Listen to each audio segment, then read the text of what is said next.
Hai, saya Alim. Dan sedang merakam tu Daniel. Kalau korang nak tengok muka dia.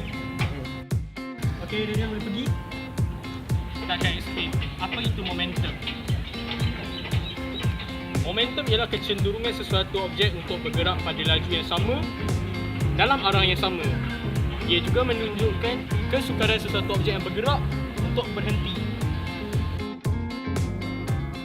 Sebagai contoh, Kuanish terus berlari dan bergerak dengan laju mala dalam arah yang sama.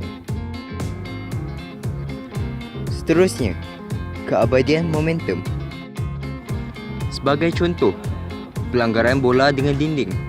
Pada awalnya, momentum bola adalah tinggi. Apabila bola berlanggar dengan dinding, momentum bola menjadi rendah. Itu saja video tentang momentum. Daripada saya, Alim, Rahmanida dan Kuhel. Harap korang enjoy. Sekian. Terima kasih. Itu saja. Itu saja apa boy? Video busy. Itu saja. Itu saja.